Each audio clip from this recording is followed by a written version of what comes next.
afternoon, everyone. Thank you for attending the session. And I'm actually so happy that we are back to in-person events. Although I'm quite nervous because I've been presenting at events via Zoom only in my living room. But yeah, this is a very nice back to normal. So again, I want to introduce myself. My name is Agatha Alarilla. I'm a CrowdStrike SE for Philippines. And at CrowdStrike, we are on a mission to stop breaches. And that may seem like a marketing term, but we're actually quite serious about stopping breaches. Anytime we introduce new modules, new capabilities, new features into our platform, this is always top of mind. So we want to help customers stop breaches. And that is also exactly what we did and what we accomplished in the recent MITRE evaluation. I think it was released this year, wherein our platform was able to stop the breach even before it started. And that is because we integrated our Falcon identity protection solution into our Falcon platform. And what happened is, the test evaluator from MITRE, they actually used a compromised credential, a compromised password to log into the system. And since our Falcon identity protection module is specifically designed to stop identity-based attacks, we were able to stop it. And eventually, we had to disable identity protection for the MITRE evaluation to actually continue. So that's quite an interesting thing that happened in the MITRE evaluation. So you might say that MITRE evaluation, we technically didn't stop the breach because it's just a simulation. However, even our own threat hunting team, Falcon Overwatch, they are our 24/7 managed threat hunting service.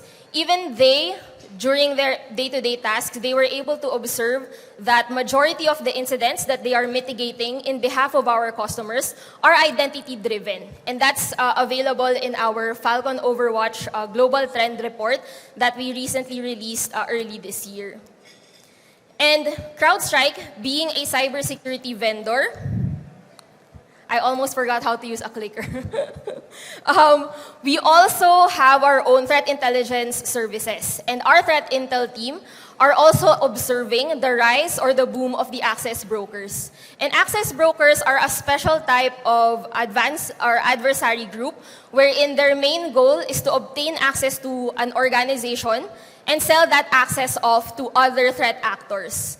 And that is why that's also a form of credential abuse because they are selling the stolen credentials, access to victim organizations, to other e-crime adversaries or even nation-sponsored or nation-state groups. And it's not only CrowdStrike who notices or observes the trend in modern attacks. Even the speakers earlier this morning, they also mentioned this, that 80% of attacks are actually identity-driven.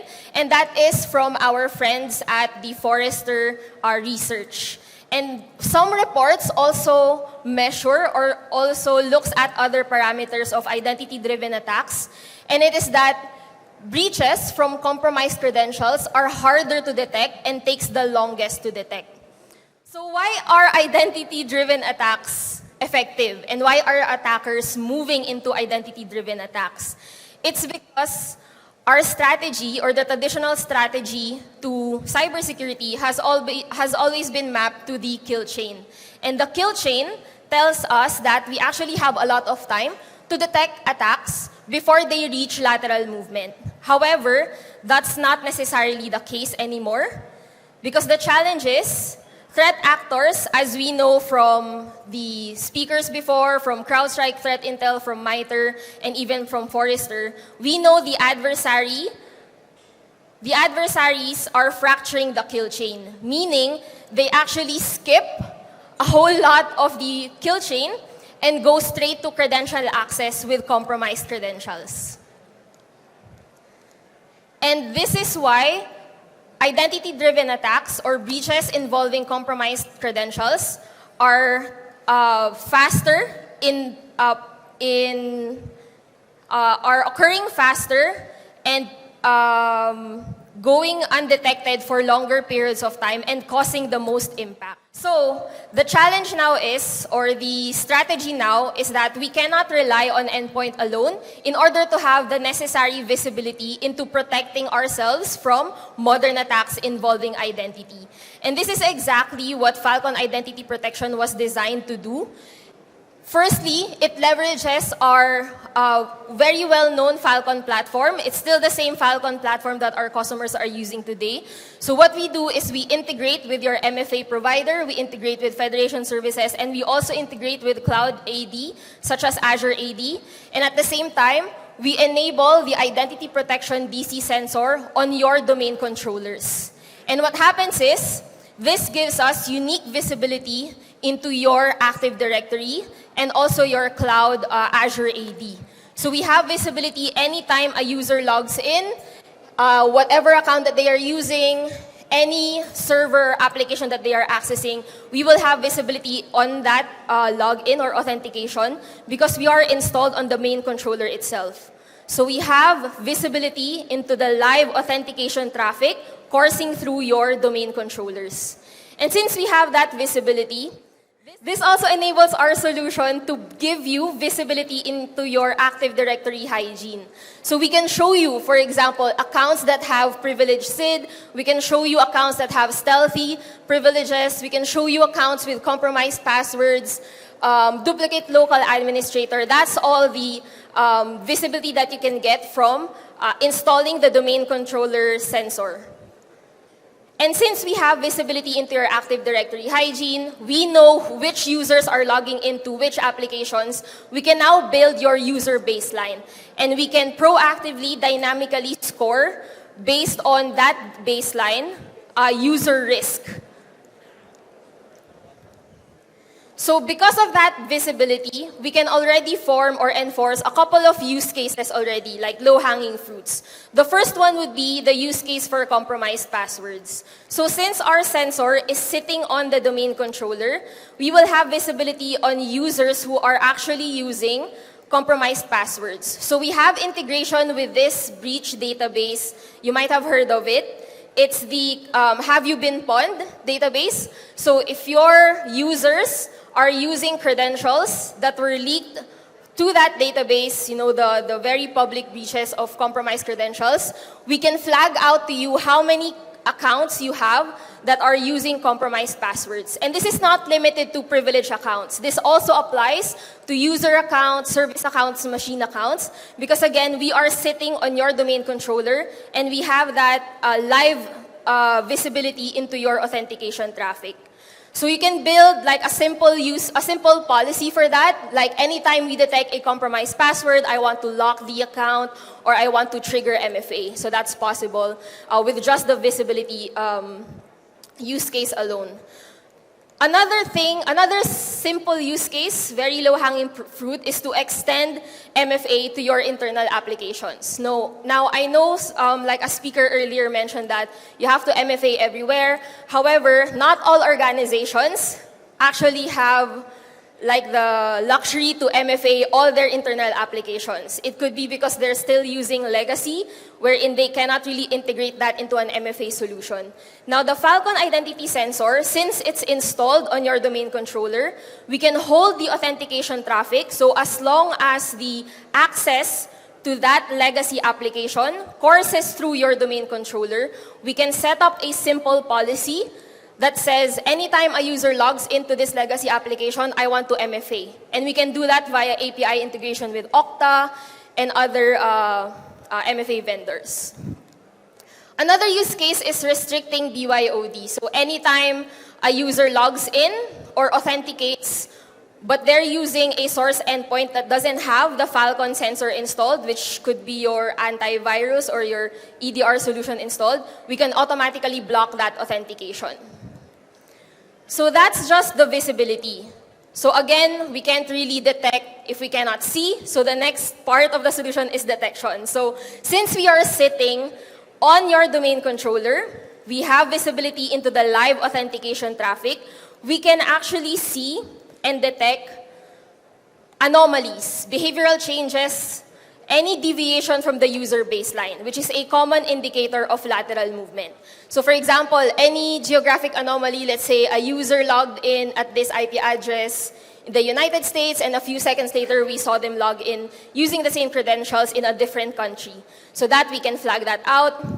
We can also detect suspicious lateral movement, again, if a user doesn't necessarily log into this particular server, or we saw the user conduct credential abuse in order to access or move laterally across the network. We can flag that out.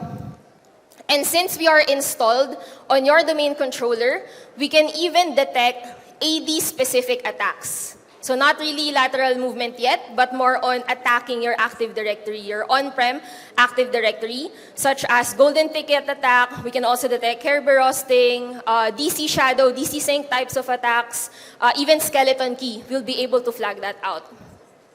And we can also set up simple policies for deterministic violations. So for example, I don't want any RDP authenticated using service accounts. I want to block that outright. So we can do that as well just by having that identity sensor installed on your domain controller. So visibility and detection is one thing, but of course we are here to stop modern attacks without disrupting the business or without disrupting our users. So we can do that by implementing conditional access based on dynamic policy. So since we have that visibility into user behavior, we can detect whenever risk score changes because of deviation. We can now implement and understand our risk areas of attack and essentially solve the king of all security dilemma. Now, you might say, Agatha, what is king of all security dilemma? So king of all security dilemma is, for example, let's say we are the SOC manager. My analyst comes to me, escalates a ticket saying, hey, SOC manager, we saw a suspicious login using our CEO credentials. What do we do? So as the SOC manager, I have this dilemma, right? If I block the account of my CEO, and it turns out that that is a false positive, I might lose my job. Well, not really that drastic, but you get the picture. However, if I do nothing, or I ask my analyst, observe the account for 24 to 48 hours before we make a decision, and we know from the fractured kill chain, right, how exponentially the impact will happen involving credential abuse. And if this is a true positive, again, I would be in trouble. So this is the king of all security dilemma. So our SOC manager, me, I'm actually a very sad Spider-Man because I have this great responsibility to protect my infrastructure, my environment, but I don't have the great power to actually dictate what should happen. So how do we solve this? How do we do prevention of modern attacks without disrupting the business? So let's say an attacker abuses valid credentials to log into an application. I have my identity protection sensor installed on the domain controller. I can view that live authentication traffic, and I can hold that traffic using the sensor, right? And because of a policy that I set up, saying that anytime my risk changes, anytime there's unusual access, suspicious behavior, I want to trigger MFA. So we can integrate, do an API call to your MFA. The MFA pushes to the legitimate user. The user can either reject that because he didn't log in or he didn't request for that MFA, or he can let that time out. And essentially, that will deny the access of the attacker. So this is how we can solve king of all security dilemma, no business disruption. We just introduced friction in order to validate the identity. And we can now do prevention before human intervention because we can adapt dynamic policies based on risk score, user risk score. And now our SOC manager from a sad Spider-Man becomes a happy Spider-Man working from home. So Falcon Identity Protection in summary. So since we are sitting on your domain controller, we have that visibility into live authentication traffic. We can give you that visibility into your AD hygiene, visibility into your attack paths. We can create or establish user baseline. And at the same time, we can trigger detections based on anomalies. and specific to your policies as well. And again, we can enforce, we can trigger MFA only when the risk changes in order to avoid MFA fatigue. So we don't want our users to log in and MFA all the time because that becomes like a muscle memory. They will always approve, right? So frictionless conditional access, and low-hanging fruit, we can extend MFA to your legacy applications as long as the authentication goes through your domain controller. Now, I don't want to end my presentation using a very boring summary slide. So I'm so happy I'm able to share with you a clip from Star Wars where we see the Empire was actually able to identify malicious behavior on a suspicious stormtrooper. So I hope this has audio. I gotta find out which cell this princess of yours is in. Here it is, 2187. You go and get her. I'll hold him here.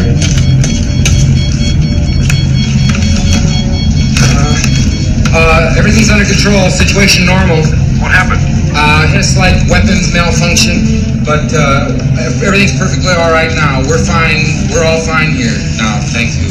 How are you? We're sending a squad up. Negative. We have a reactor leak here now. Give us a few minutes to lock it down. Large leak, very dangerous. Who is this? What's your operating number? Conversation anyway.